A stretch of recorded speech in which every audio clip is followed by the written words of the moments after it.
Kwa jina la Mwenyezi Mungu mwingi wa rehema, mwenye kurehemu. Ar-Rahman, mwingi wa rehema. Amefundisha Qur'an, amemuumba mwanadamu, akamfundisha kubaini. Jua na mwezi huenda kwa hisabu, na mimea yenye kutambaa na miti inanyenyekea, na mbingu ameziinua na ameweka mizani, ili msidhulumu katika mizani. Na wekeni mizani kwa haki, wala msipunje katika mizani. Na ardhi ameweka kwa ajili ya viumbe, humo yamo matunda na mitende yenye mafumba, na nafaka zenye makapi na rehani. Basi ni ipi katika neema za Mola wenu mlezi mnayoikanusha? Amemuumba mtu kwa udongo wa kinamo, na akawaumba majini kwa ulimi wa moto. Basi ni ipi katika neema za Mola wenu mlezi mnayoikanusha? Mola mlezi wa mashariki mbili na magharibi mbili. Basi ni ipi katika neema za Mola wenu mlezi mnayoikanusha? Anaziendesha bahari mbili zikutane, baina yao kipo kizuizi zisingiliane. Basi ni ipi katika neema za Mola wenu mlezi mnayoikanusha? Katika hizo bahari mbili zinatoka lulu na marjani. Basi ni ipi katika neema za Mola wenu mlezi mnayoikanusha? Na ni vyake yeye hivi viendavyo baharini vilivyoundwa kama vilima. Basi ni ipi katika neema za Mola wenu mlezi mnayoikanusha? Suratul Rahman imeteremka Madina.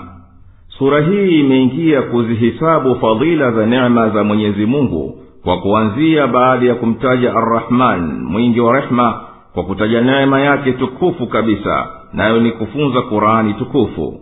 Tena aya zikaendelea kuzieleza hizo neema kwa namna ya kuweka wazi utukufu wa mwenye kuziumba aliyetukuka shani yake, na inadhihirisha uweza wake na ufalme wake juu ya wanadamu na majini katika mbingu na ardhi, na inaeleza adhabu za wakosefu na wanaokadhibisha katika jahannam, na ikafafanua neema za wachamgu peponi. Na sura ikahitimisha kwa kumtakasa Mwenyezi Mungu mtukufu na kumsifu. Na sura imeikariri aya isemayo, basi ni ipi katika neema za Mola wenu mlezi mnayoikanusha, mara 31 katika mpango wa Qur'an, kukariri kunakopendeza kama inavyowafikiana na haja. Kila moja katika hizo aya inawagonga hao wakanushaji kwa kuzikadhibisha kwao neema za Mwenyezi Mungu katika aya iliyo kabla yake. Ar-Rahman, Mwenyezi Mungu mwingi wa rehema, amemfundisha mwanadamu Qur'ani na akaifanya iwe nyepesi kwake kuisoma na kuifahamu. Yeye amemuumba mwanadamu na akamfunza kubainisha, kudhihirisha yaliyo ndani ya nafsi yake, kinyume na makhluku wengineo. Na jua na mwezi zinakwenda katika njia zake za mbinguni kwa mujibu wa hisabu na vipimo visivyokwenda pogo. Aya hii tukufu inataja mwendo wa jua na mwezi kwa kufuata nidhamu madhubuti tangu Mwenyezi Mungu mtukufu alipoumba. Wala haukujulikana mpango huu madhubuti ila karibuni, kiasi ya miaka 300 iliyopita. Hapo ndipo ilipodhihiri kuwa mwendo wa jua kama unavyoonekana kuzunguka ardhi, na mwezi kuzunguka ardhi, nyendo hizo zinatimia kwa vipimo vya falaki kufuata kanuni za mvuto. Na hizo ni hisabu za ndani kabisa, na hasa kwa mitarafu ya mwezi. Na mimea isiyo na vigogo na miti inayosimama juu ya vigogo vyake, yote hiyo inamtii na kumnyenyekea Mwenyezi Mungu mtukufu kwa kila litakalo kwao. Na mbingu ameziumba kwa kuziweka juu, na akaweka uadilifu ili mipaka isikiukwe. Na wekeni mizani kwa uadilifu katika kila muamala wenu, wala msipunguze mizani. Na ardhi ameikunjua, na amewatandikia viumbe wanafiriki kwayo. Katika ardhi yapo matunda ya namna nyingi, na imo mitende ambayo ina mafumba, ambayo ndani yake ndiyo imo thamra ya hizo tende. Na katika ardhi zipo nafaka zenye makapi, hiyo ni riziki yenu na wanyama wenu. Na humo pia ipo mimea yenye harufu nzuri nzuri. Neema ipi katika neema za Mola wenu mlezi ambayo nyinyi makundi mawili, watu na majini, mnaikataa? ameumba jinsi ya kiutu kwa udongo mkavu usiochomwa kama wa vyungu, na ameumba jinsi ya kijini kutokana na ndimi za moto. Basi neema ipi katika neema za Mola wenu mlezi ambayo mnaikataa? Mola mlezi wa matokeo mawili ya jua na Mola mlezi wa matokeo ya jua mawili. Yaweza kuwa hapa makusudio yake ni matokeo mawili ya jua na mwezi, na matokeo mawili ya jua na mwezi, na hivyo inaashiriwa muujiza wa usiku na muujiza wa mchana. Tazama pia maoni ya wataalamu juu ya aya 71, 72 na 73 katika Suratul Qasas inayoanzia kwa kauli yake mtukufu: Sema, mwaonaje kama Mwenyezi Mungu akiufanya usiku kukalieni moja kwa moja mpaka siku ya Kiyama? Na yafaa pia kuwa aya hiyo inaashiria jua peke yake, nalo ndilo tegemeo la maisha katika sayari hii ya ardhi. Na hapo makusudio yake ni kuchomoza na kutokwake siku za baridi, na kuchomoza na kutokwake siku za joto. Na hivyo ndivyo walivyofasiri wengi. Kuonekana huku ni kwa sababu ya kuinama msumari kati wa mzunguko wa ardhi kwa mnasaba wa kulizunguka jua kwa kiasi ya daraja 523.5. Kwa hivyo nusu ya kaskazini ya dunia kwa mfano inainamia upande wa jua wakati wa joto. Basi mchana huwa mrefu na usiku huwa mfupi mpaka ufikiliwe mwisho wake. Hapo jua huchomoza mwisho wa umbali kaskazini, na huchwa hivyo vile vile.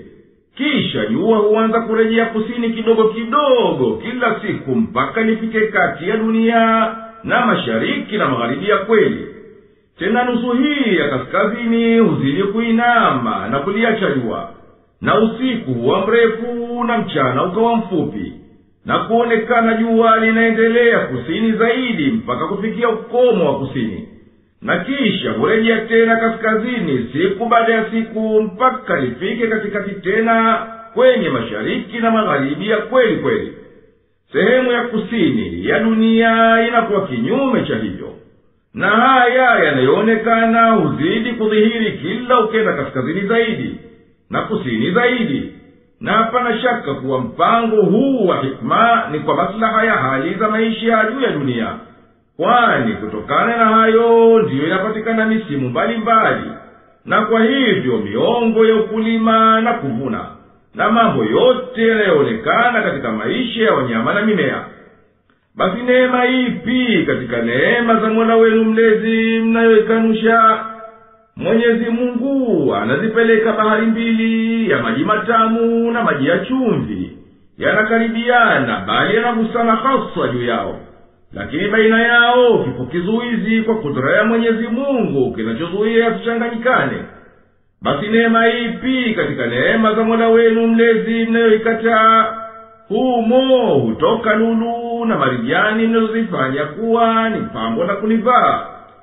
Tazama maoni ya wataalamu juu ya aya 12 katika Surati Fatir, sura 35 aya 12.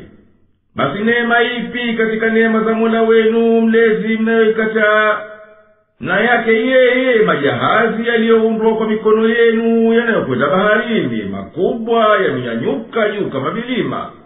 Basi neema ipi katika neema za Mola wenu mlezi mnayoikataa? Kila kilioko juu yake kitatoweka, na atabakia mwenyewe Mola wako mlezi mwenye utukufu na ukarimu. Basi ni ipi katika neema za Mola wenu mlezi mnayoikanusha? Vinamwomba yeye vilivyomo katika mbingu na ardhi, kila siku yeye yumo katika mambo. Basi ni ipi katika neema za Mola wenu mlezi mnayoikanusha? Tutakuhisabuni enyi makundi mawili. Basi ni ipi katika neema za Mola wenu mlezi mnayoikanusha? Enyi makundi ya majini na watu, mkiweza kupenya kwenye mbingu na ardhi, basi penyeni, hamtapenya ila kwa kupewa madaraka. Basi ni ipi katika neema za Mola wenu mlezi mnayoikanusha? Mtapelekewa muwako wa moto na shaba, wala hamtashinda. Basi ni ipi katika neema za Mola wenu mlezi mnayoikanusha? Itakapopasuka mbingu ikawa nyekundu kama mafuta, basi ni ipi katika neema za Mola wenu mlezi mnayoikanusha? siku hiyo hataulizwa dhambi zake mtu wala jini. Basi ni ipi katika neema za Mola wenu mlezi mnayoikanusha? Watajulikana wakosefu kwa alama zao, basi watashikwa kwa nywele zao za utosini na kwa miguu. Basi ni ipi katika neema za Mola wenu mlezi mnayoikanusha? Hii ndiyo Jahannam ambayo wakosefu wakiikanusha. Watakuwa wakizunguka baina ya hiyo na maji ya moto yanayochemka.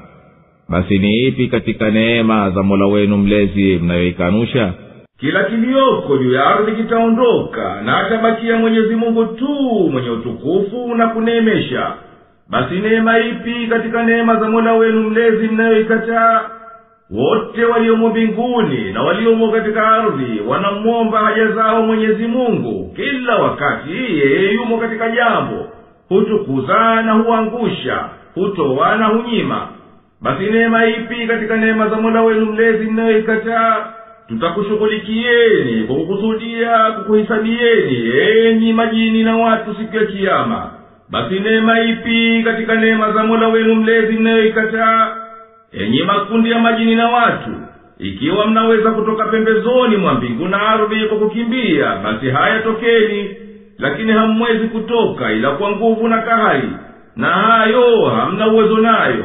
Mpaka sasa imethibitika kuwa inahitaji juhudi kubwa mno na nguvu hata kuweza kutokana na mvuto wa ardhi kwa kuendea huko nje ya anga na mvuto, na upatikana baadhi ya kufuzu kulikagua anga. Ni kwa muda mchache sana kwa kulinganisha na ukubwa wa ulimwengu. Ndiyo imetumiwa juhudi kubwa ya wataalamu wa sayansi katika sehemu mbalimbali za uhandisi na hisabu na ufundi na elimu za jiolojia, mbali na chungu ya mali yaliyotumiwa na bado yangali yanatumiwa kwa jambo hilo. Na hayo yanaonyesha kwa dalili ya kukuta kuwa kuweza kuingilia maridhawa katika mbingu na ardhi ambayo yanafika mamilioni ya miaka ya mwangaza ni muhali kwa watu na majini. Basi neema ipi katika neema za Mola wenu mlezi mnayoikataa? Mtamiminiwa ndimi za moto na shaba iliyoyeyushwa, basi hamtaweza kujilinda na adhabu hiyo.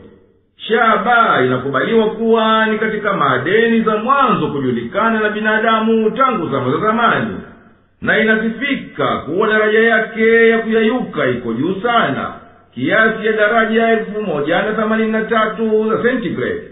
Basi kimiminwa madeni hiyo iliyoyayuka juu ya mwili wa mtu, ndiyo inafananishwa na adhabu iliyokuu na uchungu mkali.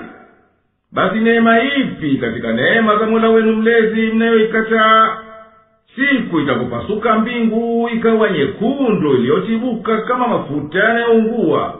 Basi neema ipi katika neema za Mola wenu mlezi mnayoikataa? Basi siku itakupasuka mbingu, siku hiyo haulizwi mtu wala jini dhambi zake. Basi neema ipi katika neema za Mola wenu mlezi mnayoikataa? Wakosefu miongoni mwa watu na majini watajulikana kwa alama za kuwatambulisha. Basi watakamatwa washikwe kwa nywele za utosi na kwa miguu watumbukizwe katika Jahanamu. Basi neema ipi katika neema za Mola wenu mlezi mnayoikataa? Wataambiwa kwa kuwashitua, hii ndiyo Jahanamu waliokuwa wakikadhibisha wakosefu miongoni mwenu. Watakuwa wakizunguka baina ya moto na maji ya ukomo wa kuchemka. Basi neema ipi katika neema za Mola wenu mlezi mnayoikataa? Na mwenye kuogopa kusimamishwa mbele ya Mola wake mlezi atapata bustani mbili. Basi ni ipi katika neema za Mola wenu mlezi mnayoikanusha?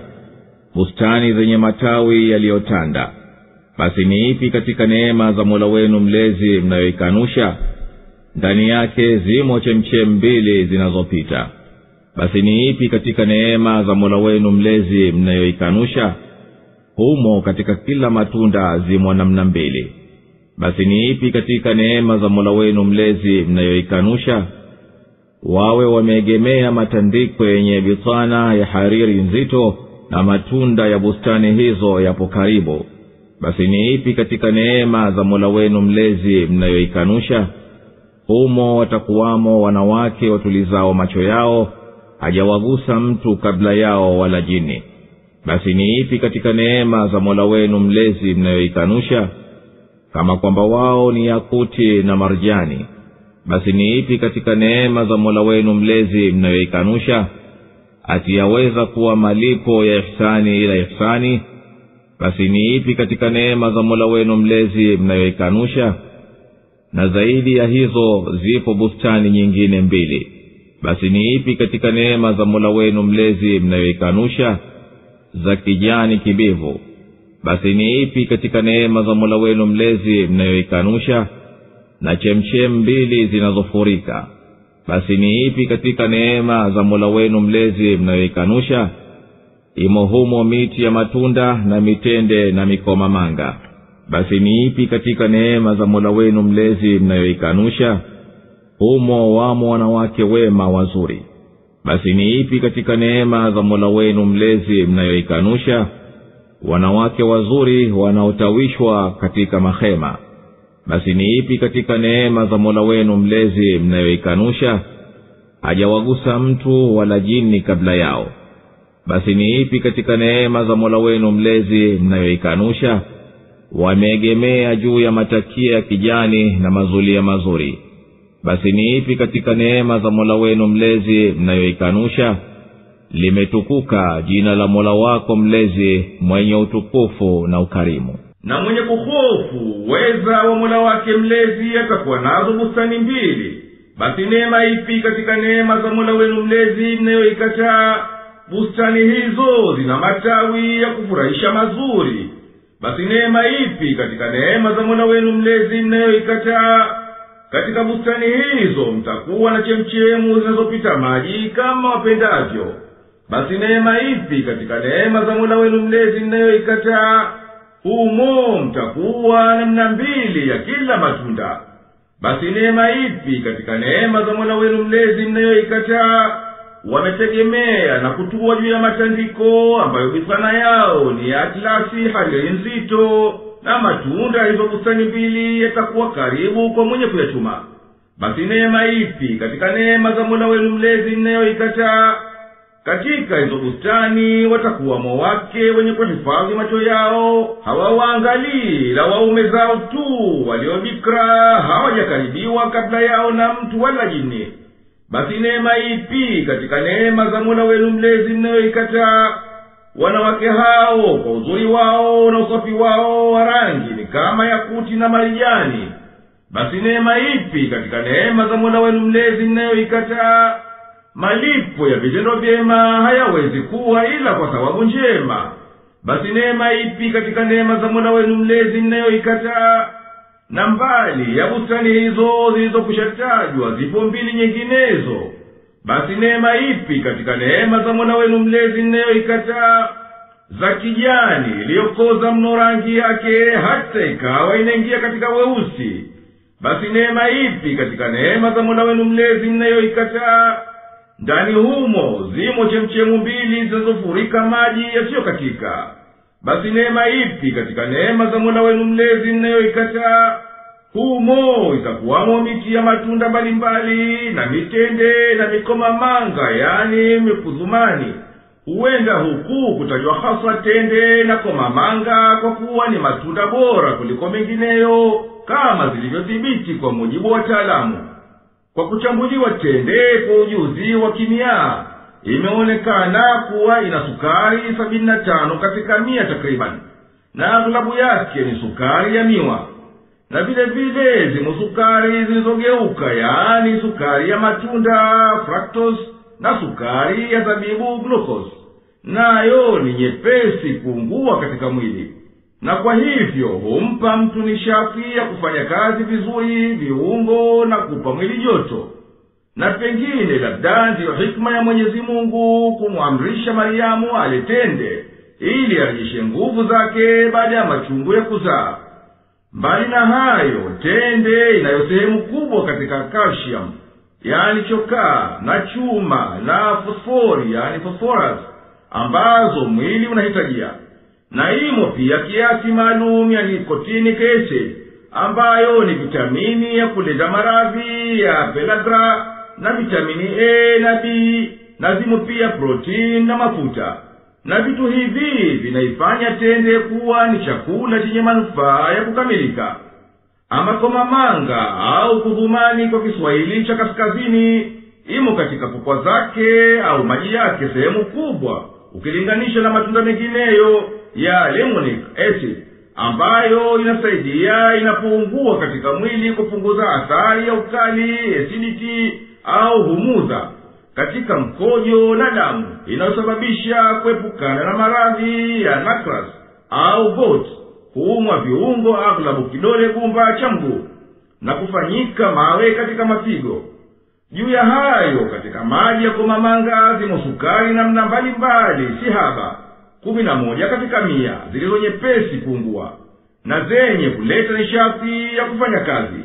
Kadhalika maganda ya komamanga yana maada ya kukausha ya kuzuia kuhara tanin inayolinda matumbo madogo yani chango na yanayoyasibu wakati wa kuwa na maradhi ya kuhara. Kadhalika maganda ya komamanga hutumika kuua minyoo michambo. Basi neema ipi katika neema za Mola wenu mlezi mnayoikataa? Humo watakuwamo wake wenye tabia njema wenye nyuso za kupendeza. Basi neema ipi katika neema za Mola wenu mlezi mnayoikataa? Wazuri wa macho wenye kustawishwa ndani ya mapema yao. Basi neema ipi katika neema za Mola wenu mlezi mnayoikataa? Hawajakaribiwa na mtu wala jini kabla ya waume wao. Basi neema ipi katika neema za Mola wenu mlezi mnayoikataa? Wameegemea juu ya viti vya enzi vyenye makava kijani na mazulia mazuri mazuri yaliyofanywa kwa ufundi wa ajabu. Basi neema ipi katika neema za Mola wenu mlezi mnayoikataa? Limetakasika jina la Mola wako mlezi mwenye utukufu na wingi wa neema.